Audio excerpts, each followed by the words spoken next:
Hello friends, मैं ध्यान आप सभी का अपने यूट्यूब चैनल जीडी कैंपस पर स्वागत है। आज हमारा पार्ट सेकंड है नंबर सिस्टम का। ठीक है, तो फर्स्ट पार्ट मैंने कल करा चुका था, उसको मैंने कराया था। देखो, फर्स्ट जो नंबर सिस्टम कराया था उसमें मैंने फर्स्ट टॉपिक लिया था नंबर्स। ठीक है, नंबर्स उसको पहले थोड़ा रिवाइज कर लेते हैं, फिर आगे बढ़ेंगे। ठीक है, जो कि नंबर, ठीक है, मैं बताया था नंबर हमारे टू टाइप्स के होते हैं, रियल नंबर और इमेजनरी नंबर। ठीक है, टू टाइप्स के होते हैं, रियल नंबर और इमेजनरी। ठीक है, अब रियल नंबर क्या होता है? रियल नंबर जैसे कि मैंने आपको कल बताया था, रियल नंबर वो होता है जिनको हम नंबर लाइन में लिख सकते हैं। ठीक है, जिनका कोई सिक्वेंस बनता है। ठीक है, उनको क्या बोलते हैं हम? Real number. जैसे कि 3+3 +2 +1 या फिर -3 है ना, -1 जो भी है ये है। ठीक है, -4 -3 -2 -1 या फिर +1 +2 +3। ठीक है, ये हम इनको हम नंबर लाइन में लिख सकते हैं, उनको हम क्या बोलते हैं? Real number. अब इमेजनरी नंबर क्या होता है? इमेजनरी नंबर क्या होता है? जैसे कि मैंने आपको बताया, इमेजनरी नंबर होता है square root of a negative number. Square root of a negative number, ये हमारी वैल्यू है आयोटा। ठीक है, आयोटा की वैल्यू कितनी होती है? आयोटा का मान कितना होता है? √-1। ठीक है, √-1। अब जैसे कि मैंने आपको बताया, इमेजनरी नंबर को हम कैसे देखते हैं? Square root of a negative number. जैसे कि मैंने एग्जांपल लिया -33। ठीक है, -33। ठीक है, और ये -5 लिया, √-5 लिया, और ये √-8 लिया एग्जांपल में। ठीक है, तो फर्स्टली हमने √-33। इसको करने के लिए हम क्या करते हैं? जैसे कि मैंने आपको बताया, यहाँ पे आयोटा की वैल्यू होती है -√-1। ठीक है, तो इसमें क्या होगा? √33 होगा इंटू √-1, ये हमने अलग कर लिया। ठीक है, तो √-1 की वैल्यू क्या होती है? आयोटा होती है, तो इसका क्या हो गया? √3 आयोटा। ठीक है, अब क्या होता है? जो नंबर में हमारे टू टाइप होते हैं, रियल नंबर और इमेजनरी नंबर। पहले हम देखते हैं रियल नंबर क्या होता है, इमेजनरी नंबर हम बाद में देखते हैं। ठीक है, रियल नंबर हमारे टू टाइप्स के होते हैं, इंटीजर एंड डेसिमल। ठीक है, इंटीजर एंड डेसिमल। अब इंटीजर क्या होता है? इंटीजर को हम हिंदी में पूर्णांक बोलते हैं और डेसिमल को दशमलव बोलते हैं, जैसे कि सबको पता ही होगा इस डेसिमल का। तो ठीक है, अब देखो, इंटीजर हम बाद में डिस्कस करेंगे, पहले हम देखते हैं डेसिमल। ठीक है, अब डेसिमल के हमारे टू पार्ट्स होते हैं। फर्स्ट होता है हमारा टर्मिनेटिंग एंड ये non terminating. Terminating and non terminating. Terminating और नॉन टर्मिनेटिंग में फ़र्क क्या होता है? टर्मिनेटिंग, जैसे कि मैं देखूँ, टर्मिनेटिंग हमारे एक ऐसी वैल्यू होती है, जैसे कि मैंने एग्जांपल लिया 0.10। ठीक है, 0.10, तो 10 को हम कैसे लिख सकते हैं? जो हमारे जिसको हम डेसिमल बोलते हैं, ये दशमलव। ठीक है, दशमलव के बाद जितनी हमारी वैल्यू आती है उसको हम क्या कर देते हैं? जो उस वैल्यू के अपॉन में इतने जीरो लगा देते हैं। जैसे कि मैंने एग्जांपल लिया, हमारा क्या था? 0.10, तो उसका मैंने क्या कर लिया? 10/100। 10/100 का अगर कैंसिलेशन करेंगे तो कितना होगा? 1/10। ठीक है, सेकंड एग्जांपल लिया था मैंने 0.378। ठीक है, 0.378। जैसे कि मैंने आपको बताया था कि उन वैल्यू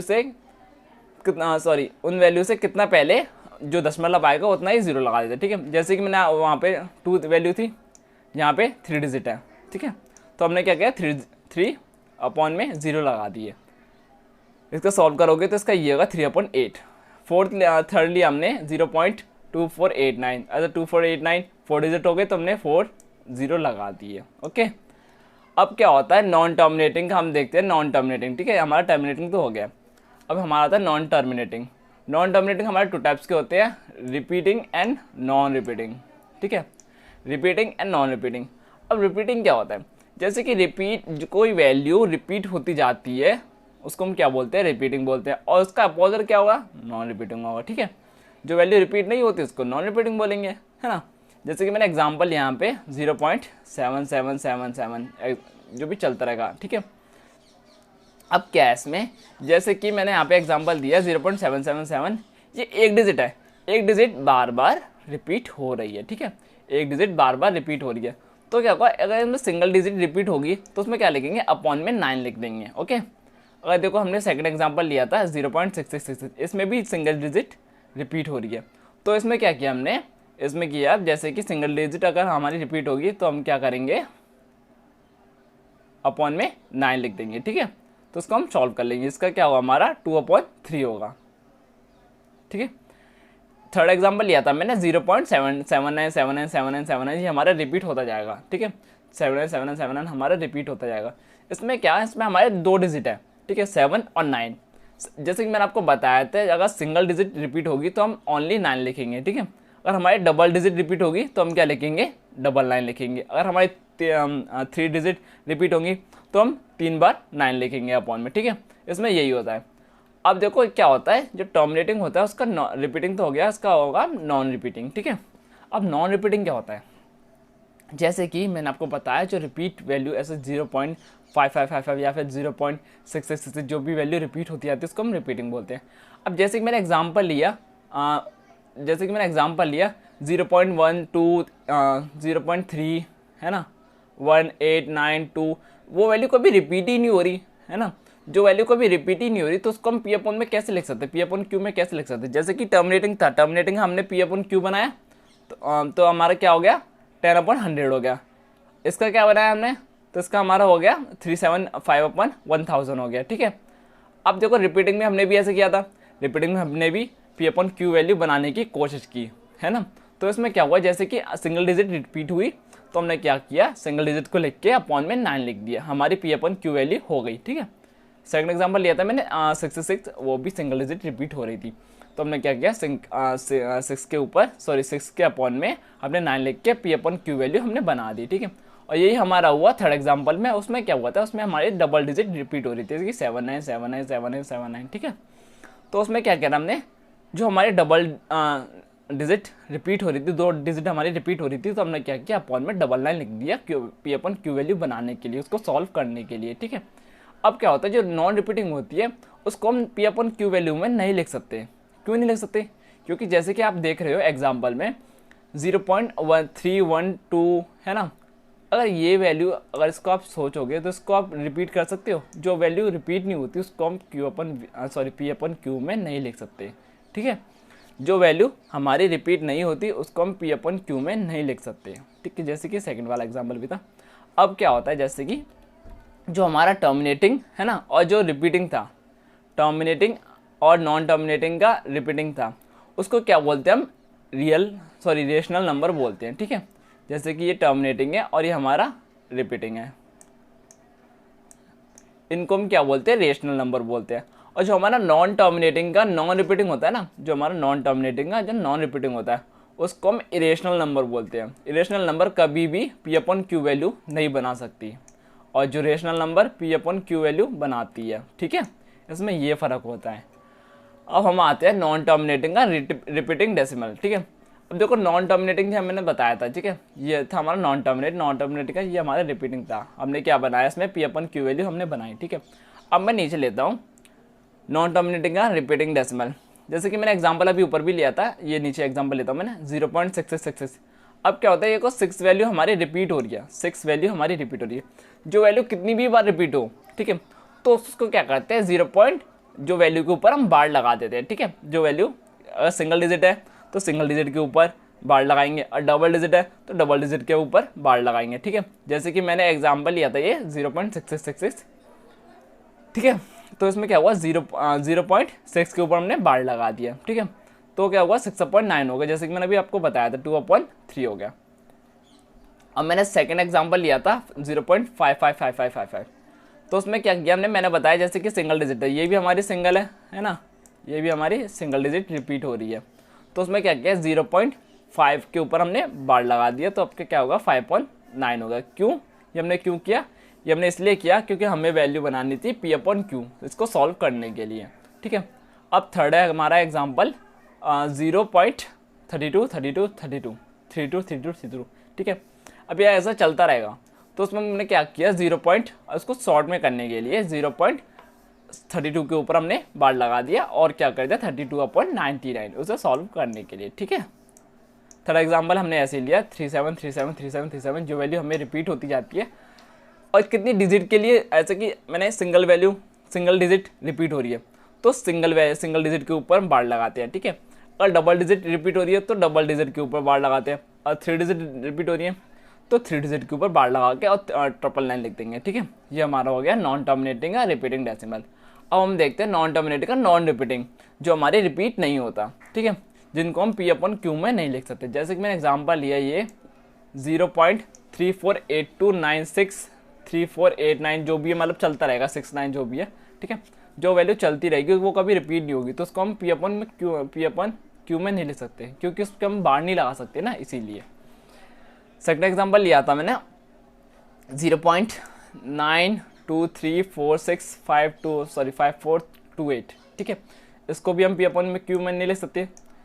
और जो हमने थर्ड ली थी, थर्ड एग्जांपल लिया हमने √3 की वैल्यू कितनी होती है 1.370 जो भी होती है, ये भी चलती रहती है, ये कभी वैल्यू रिपीट नहीं होती, ठीक है, उसको भी हम पी अपन क्यू में ले सकते हैं। अब जो वैल्यू मैंने बता दिया, जो वैल्यू हमारी रिपीट नहीं होती उसको हम क्या करते हैं, पी अपन क्यू में नहीं लिख सकते, ठीक है।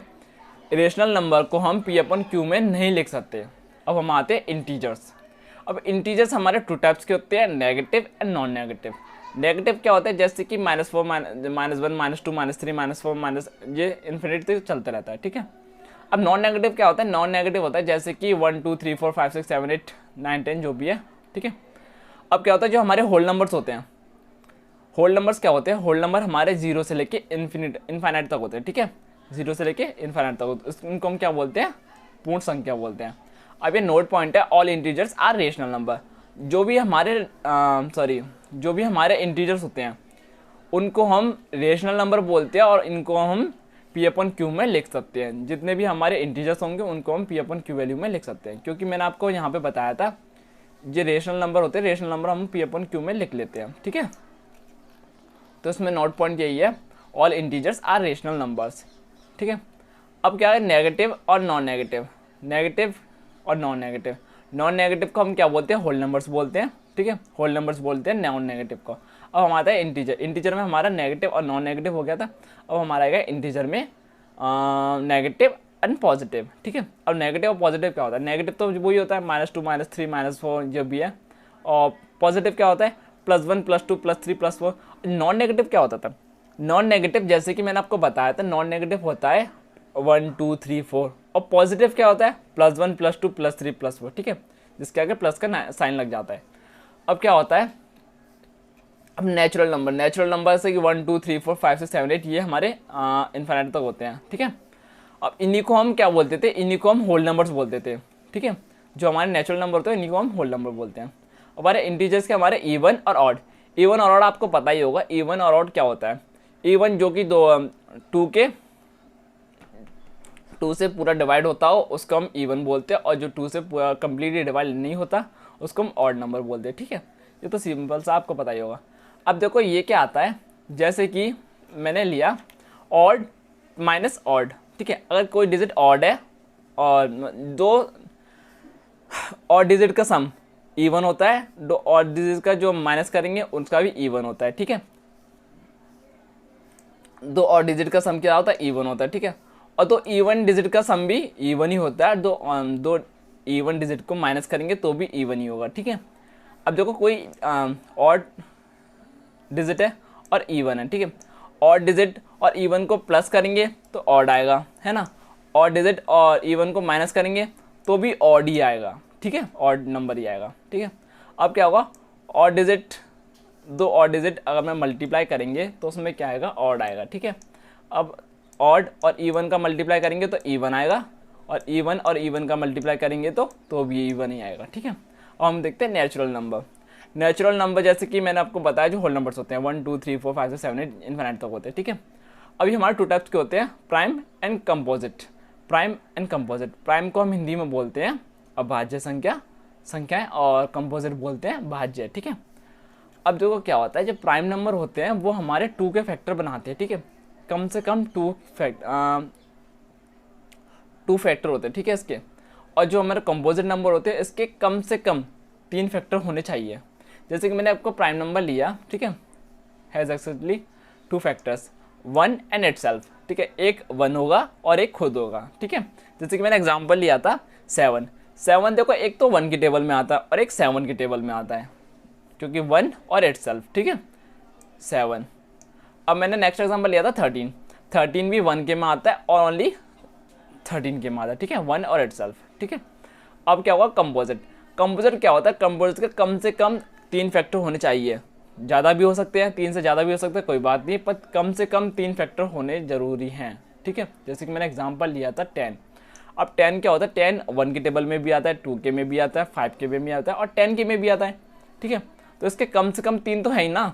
और जो हमारा 9 है, 9 हमारे 1 के में भी आता है, 3 के में भी आता है और 9 के में भी आता है। जो कम से कम एटलीस्ट 3 फैक्टर होने चाहिए वो हमारा होता है कंपोजिट, और इसके 2 फैक्टर होते हैं 1 एंड इटसेल्फ, वो हमारा होता है प्राइम नंबर, ठीक है।